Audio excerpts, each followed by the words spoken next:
Pitong kapamilya celebrities nagbabalik na para sa isang espesyal na ganap. Mga fans lalong na-excite tingnan ang mga detalye.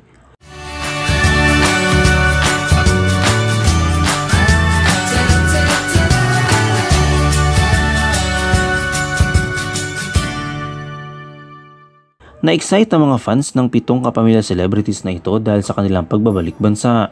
Matapos ang kanilang debut sa South Korea, bumalik sa Manila ang all-Filipino pop group na Horizon nitong Lunes, ilang araw bago ang kanilang homecoming concert.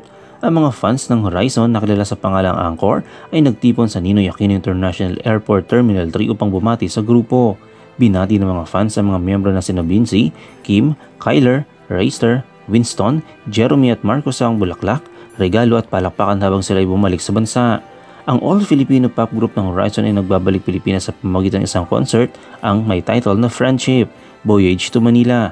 Concert ng Horizon ay gaganapin sa Araneta Coliseum September 9. Nagsimula ang pagbebenta ng mga tickets nitong August 19 sa pamamagitan ng ticketnet.com. Noong July, inilabas ng Horizon ang kanilang debut album na may pamagat na Friendship at sinimulan ang kanilang promotion sa South Korea upang abutin ang mas malakas at malawak na international na fans.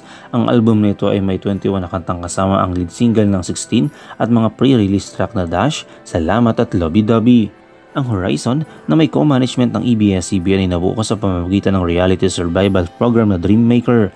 Binubuo ito ng mga miyembro na sina Binchi, Kim, Marcos, Rayster, Winston, Kyler at Jeremy. Ang album ng pitong miyembro ng boyband ay may pamagat na friendship na sumailalim sa kanilang unang paglayag ayon sa South Korean talent agency na MLD Entertainment. Ang package nito ay binubuo ng 21 na kanta kasamang lead single ng 16 at pre-release tracks na Dash at iba pa. Ayon sa MLD Entertainment, ang 16 ay naglalaman ng mensahe na nais na mag-enjoy na araw na iyon kung saan paano naisin ang puso at ipapakita ang malalim na pagkakaibigan ng mga miyembro. Ang friendship ay naglalaman din ng mga solo na kanta na nagpapakita ng nagtatanging kagandahan ng bawat miyembro ayon sa label nito. Isa sa mga kanta ang How You Feel ay nagtatampok ni Jeremy at Marcos na kumakanta ng Korean, samantalang ang isa pang kanta, ang Mama, ay isang recreation ng mga liham ng mga miyembro para sa kanilang mga ina. Ayon sa MLD, mayroon ding mga kasama sa album na sina Yoon ng K-pop girl group na Lapilus at sina Leo at Noah ng boy band na TFN. Sa kasalukuyan, ang mga hashtags na #Horizon, #Friendship at Horizon ay isa sa mga trending topics sa Twitter Philippines kung saan nagpapahayag ng kanilang excitement ng mga fans sa debut ng grupo.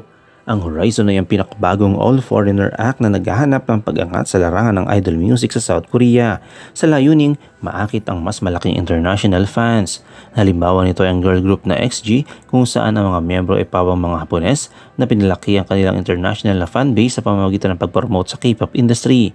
Ang Horizon na may co-management ng ABS-CBN ay nabuo sa pamamagitan ng reality survival program na Dreammaker. Binubuo ito ng mga miyembro na sina Binchi, Kim, Marcos, Rayster, Winston, Kyler at Jeremy. Nitong nakaraan nga ay nagpunta ang Horizon sa Mexico para sa kanilang tour at fan meet doon na kung saan ay pinagkaguluhan ng grupo ng marami nilang fans. Ano yung komento kaugnay dito?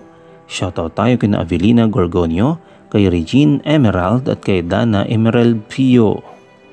I-comment mo lang ang inyong opinion sa comment section at huwag kalimutang i-like, i-follow, i-subscribe ang bcgram.net para sa mga latest happenings.